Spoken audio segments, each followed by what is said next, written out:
Welcome back to another office tour series. Today I'm going to be doing wallpaper and decorative molding.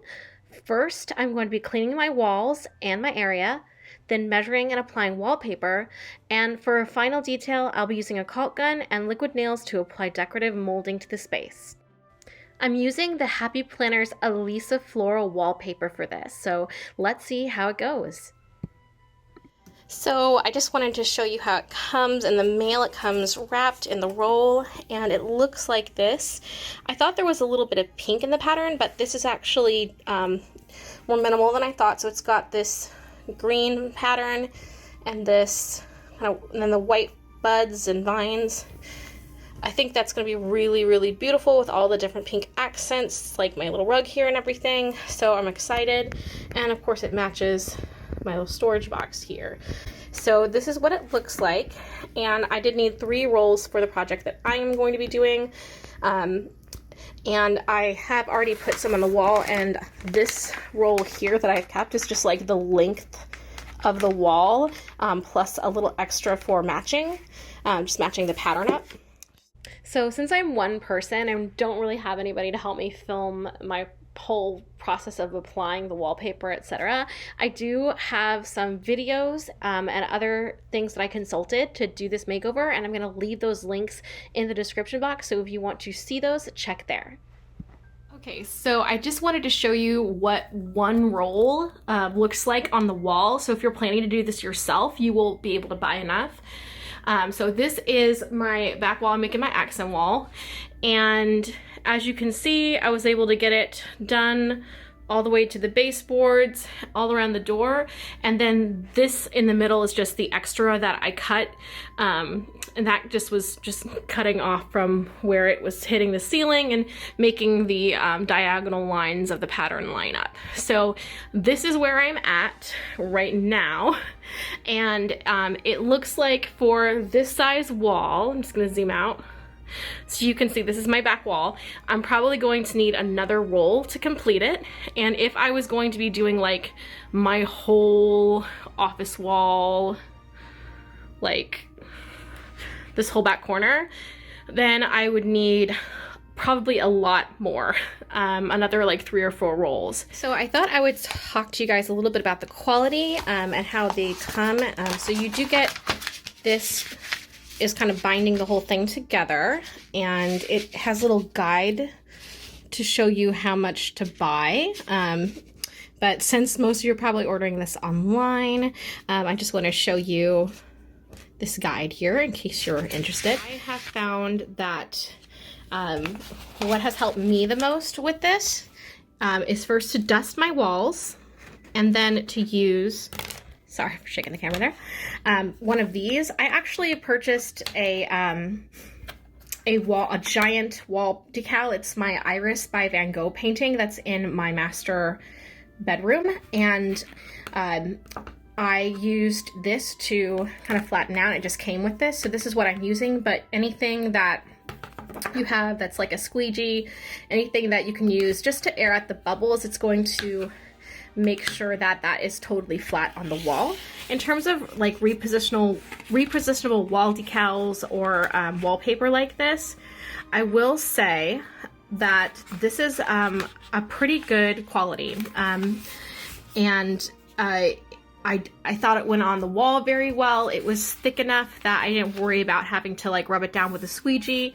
It covered everything, and it was easy to match up when I did it. So as you can see, it's a nice thick wallpaper, and it did come off the wall when I had to remove it and go back on the wall easily, which is something that is always important. So for this project, where I'm doing essentially like this back wall and then parts of this wall here, I bought 3 rolls, and that was about $150. And for me, I feel like that is a good price for repositionable wallpaper. Just from what I've seen, it's a pretty average price, and they are good quality. So I would recommend these if they have patterns that you like.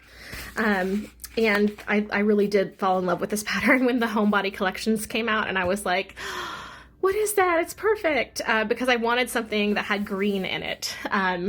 again, that Victorian maximalism aesthetic. So this is the wallpaper, and we're gonna finish everything up, and then I will get to caulk gunning, which is something that I've never done before. So we'll learn together. Oh my goodness, so I've been working real hard and I have pretty much got it all done except for this one sliver on this side, and then it will be finished. And I was also able to cut around, I'm gonna kind of go around here so you can see it, but I was able to cut around that little outlet there. So, but if you want to avoid that, I want everything to match up, I would recommend removing your outlets first, just unscrewing them, and then putting them back when you're finished. Making sure there's like no wallpaper blocking it.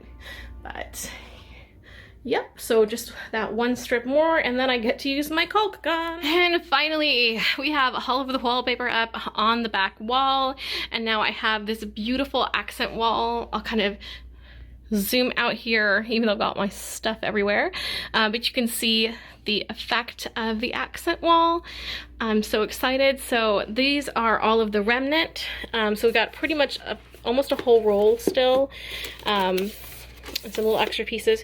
So we'll be using those for the wainscoting panels. So now I have to figure out how I'm going to go ahead and use the caulking gun, and I'm probably going to move all the stuff that's on the surface away just in case I have any dripping or anything like that. I don't want to have any problems with my lovely planner stuff. So I'm going to do that and then get started. Right, so if I had known how easy it was to put up foam molding with a caulk gun and liquid nails, I would have done it years ago. I have 2 panels of my wainscot foam panels up. I'm getting the 3rd ready now. And I wanted to just kind of show you that I had cleared everything in the general area. This particular liquid nails that I use, and I will leave that link in the description, it really didn't drip. I had a little spot where I had to clean it up. I just have a little cloth here, and I just have this straight edge, a pencil for kind of marking where the next one goes, try to keep them equal distance apart. And then this is, I mean, I eyeballed it a lot, but I do have a little bitty leveler that I used as well. I have my box here that's covering my working area, and have my liquid nails in here and loaded. So I'm just gonna apply it.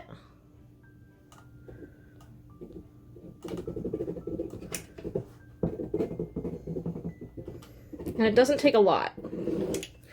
And so I just go around the whole board and just stick it on my clean wall. So I'm gonna finish up this one, and then I have 3 of these appliques that are kind of just decorative that I bought to go with it. If my hands look a little pink, it's because I just recolored my hair. So I'm not a natural pink. So I'm gonna finish that up, and I will show you what they look like on the wall. And here they are, all adhered. And so I'm just going to let these all dry overnight because I want to make sure they're fully dry and ready. And then I will do the wallpaper detail in them, and we can start actually setting up the rest of the room for the final reveal. I'm so excited.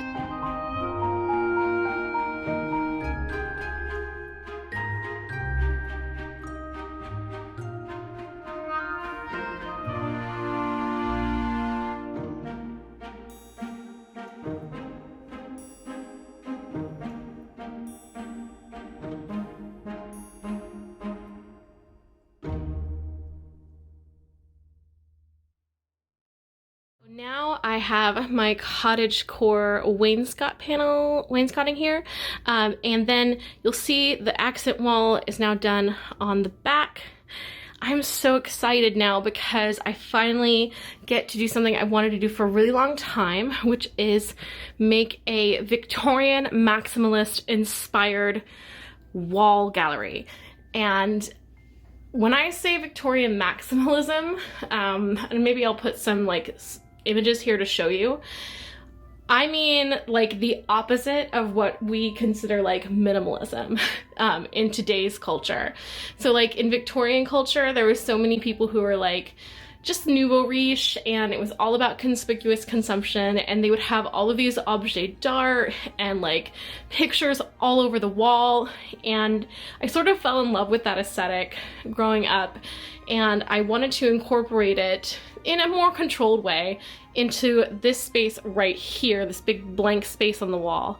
So I do have some photos and pictures, and these are all important to me for different reasons. So this was my like picture from when I graduated college.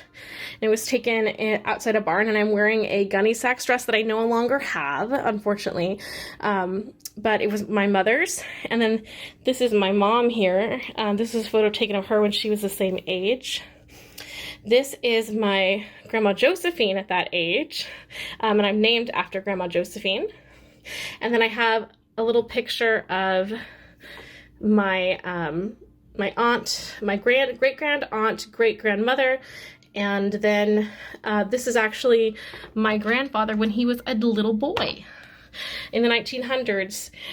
So I really liked all of these photos. I thought they had great meaning for me, and I wanted to showcase them. I also have a print of this Paul Sawyer Old Oval Hill, and I found this at Goodwill for $5, but it's an original art print, so it was part of a limited series, and I loved the frame, and I thought it fit my cottagecore aesthetic really well, and I love the colors, so I'm using that. And then I also have this really funny kind of humor comic take on the different like music terms.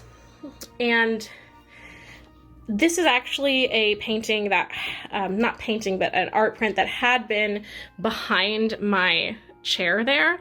And it's just, it was kind of in the way. I needed to move it, but I wanted to wait till I got the wallpaper. So that is what that's for.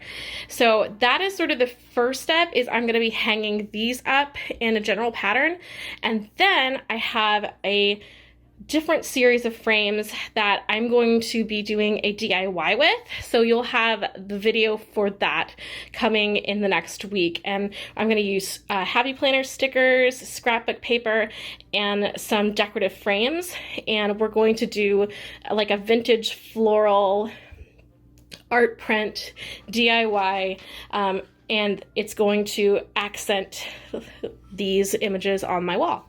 I hope you enjoyed this video and my kind of process of transforming my drab home office into a Victorian cottagecore paradise. I will be following up again with that gallery wall tutorial and DIY next week, so stay tuned. I will see you next Wednesday, and I hope you have a fantastic rest of your day. Bye!